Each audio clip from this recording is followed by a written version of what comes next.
Welcome to the Clashing of Steel. And once again, I am playing Alexander. This is one of the most interesting cavalry commanders that we have in this game. If we list all of them, there are 4 different cavalries. Most common commanders are Scipio for Romans, Alexander for the Greek, Hasdrubal for the Carthage, and there are 2 options for the barbarians, which is Arminius and Vercingetorix. And no one else comes close to the Greek cavalry and commander Alexander. Well, maybe barbarians can get closest to them with their tier 6 and tier 9 cavalry, which are, well, spear based, or perhaps a bit more exactly impact damage based, meaning that their main damage comes from charge impact, which is, well, rather remarkable with Alexander and, as I said, tier 6 and tier 9 barbarian horsemen. But all of these units, or this cavalry, has one big downside. As much or as great as the impact damage is, it does not offer you a proper steady engagement resilience or defense, which means your main focus is just for the impact. Oh, these archers want a piece of me. But, well, sorry, I can't give you that because, simply put, my cavalry has no shields, which means my missile block is very horrible. Although so far I have used them to scout and pull away focus, there's still a little opening I can see.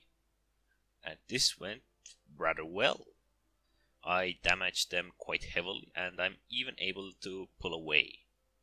Just because you're spearmen standing on a street doesn't mean that I'm afraid of you.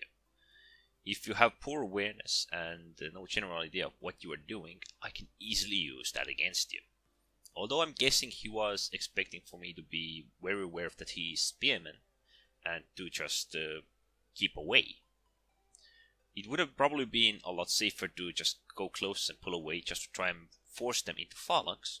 But since there was a small opening at that specific bottleneck and he didn't cover it totally, I could use that against him. Even now I'm just poking and scouting. This is what happens when you keep too many holes in your line. When most of your players go into one location where they actually should be blocking off several areas. I just snuck through that place. Oh, and even this one unit here, I'm not afraid to countercharge him. He is Scipio. He has more resilience when he's fighting, but what I can offer simply is to keep him engaged. The swordsmen are already moving to my help, which is very great. Here, well, the charge could have been a wee bit better. But I'm still using the anvil, and if I can keep them here engaged, which should be my main focus, they did a lot of damage to my main unit. Anyways, if I can't keep them engaged, the swordsmen are gonna snuck up on them and deal with them. And, well, now happens what usually happens. They're afraid of the swordsman and they're trying to run through, which means I get a freebie. I can do damage without consequences. They're trying to rush through and I'm keeping them engaged. And as long as I keep targeting them and they keep running through, they keep taking damage while I keep taking basically no damage whatsoever. If the swordsman would have not come to my aid, I would have probably died to these horsemen. I did the rather great impact damage. Sadly, I wasn't able to force them back totally. I probably should have waited a wee bit longer and then charged into them from right behind the corner. But, well, seeing as we did the massive damage to them, they have just remnants alive and I'm even hunting those down, I would still say this was somewhat of a victory. I spent 70, maybe 80% of my main unit to kill nearly 3 full units of horsemen. And that was well worth it. But then again, it could have gone a lot worse for me. Often enough with cavalry, it is important to poke your opponents, to try and see where the soft spot is, if there is any, or just to pull away focus. Right now I would love to go after these archers. Pull away focus, cut off the Volksmen from their friends, and so. I even get a slight chance here, which somewhat is worth it, but sadly the spearmen are gathering. And once they phalanx, I am pretty much dead in that sandwich. Still, I managed to kill a huge number of those archers. Some may disagree that it wasn't worth it. I would consider it worth it because opponents are focusing still the horsemen, which means they are exposed on the other sides.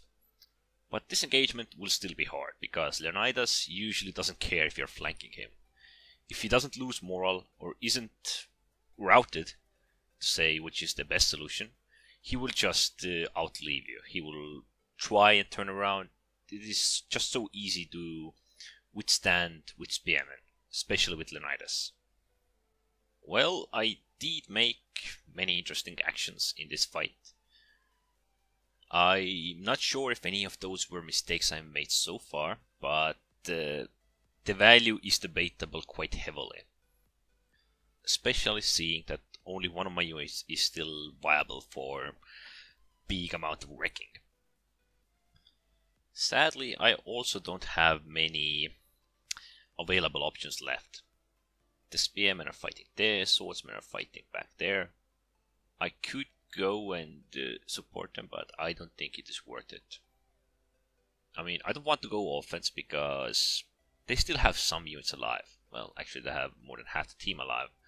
But the question is just how many of them are remnants. Well, it is always nice to see that archers aren't doing so well, because seeing as they don't have shields, with Alexander and the Greek cavalry, it is very important that you use your impact properly and you try to avoid as much ranged fire as possible. Well, those units in the middle back there, near the watchtower, well, opponents are gonna win there is no doubt about that. I'll do my little support here, but the big question remains is if they're coming this way or if they're going to defend their base. And that is right now my predicament. They might be going to defend their base, which I'm actually hoping for, because that way we can swarm them and, well, most players usually go offense, so it is easier to cooperate with them. Okay, so the tower went down right now. My first focus is to go and check this ledge, but apparently I can't see into the bushes, which is why I'm going for the watchtower near the city wall. Hopefully I can see something and notice what the opponents are doing. I mean, we're not capturing their base properly, we don't have the manpower at that location right now. I highly doubt it they could push us back, but who knows. Oh, so instead I'm going to help this guy here finish off the spearmen who are trying to run. And hopefully they'll be demoralized long enough for me to go in with the last charge impact. And, whoa, they are. Nice. So right now there is a high probability that opponents are going for our base. They're going for the base capture. I'm still not sure of it. They might just hide in the woods on the other side of the river. I don't know. I just want to play it very safe because I have only one unit of horsemen left and they are on their half health, which is very important for me. And so I'm gonna check it once again. Maybe something has happened. Nope, everything seems to be clear. I probably shouldn't go offense.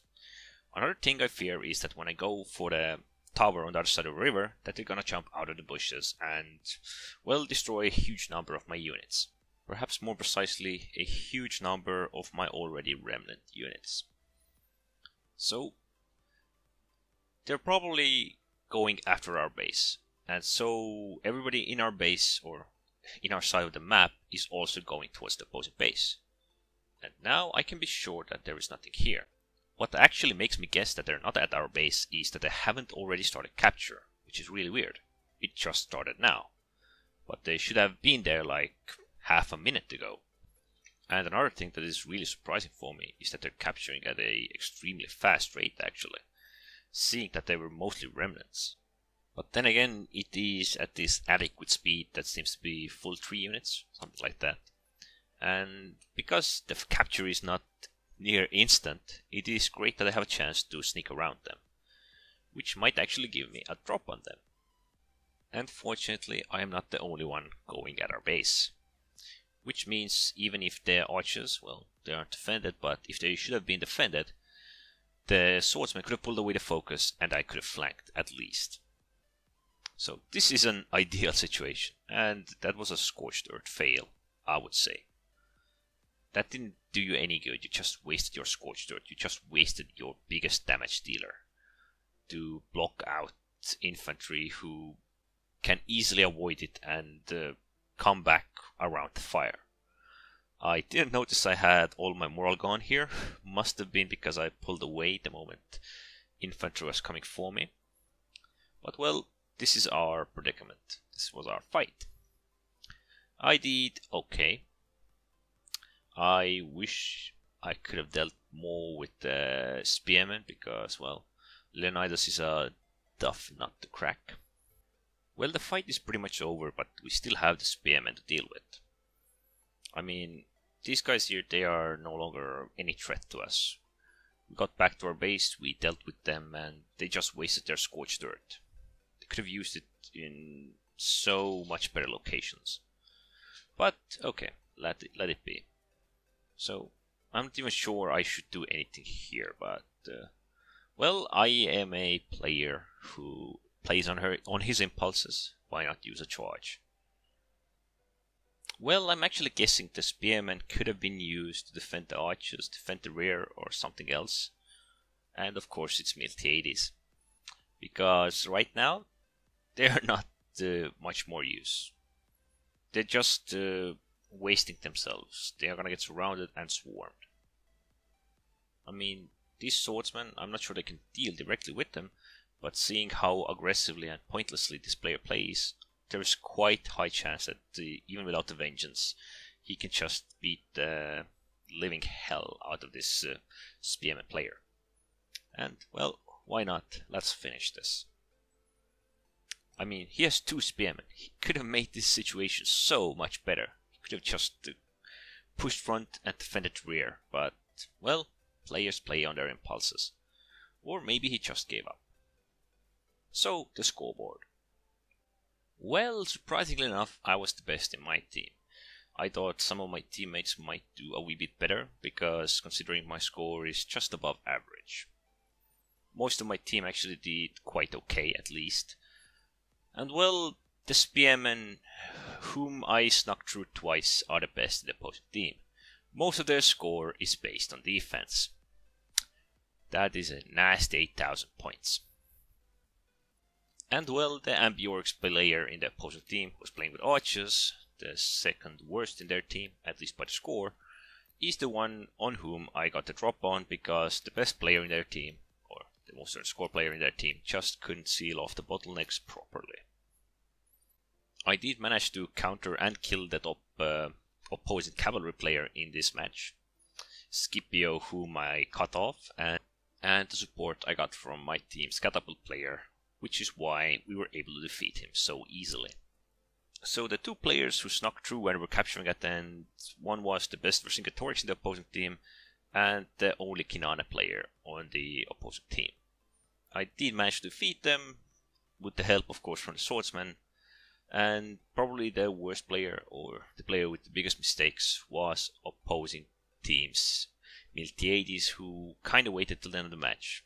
Although I understand that he wanted to defend the base, he probably did defend the base a little bit, but I think doing it with 2 units was a bit unnecessary, seeing that he could have been used in some key locations, perhaps covering the flanks, covering the rears, maybe even keeping me out, which would have been a wonderful task. Well, this was it about Alexander and how you can have fun with him. Anyways, don't forget to subscribe, and thanks for watching.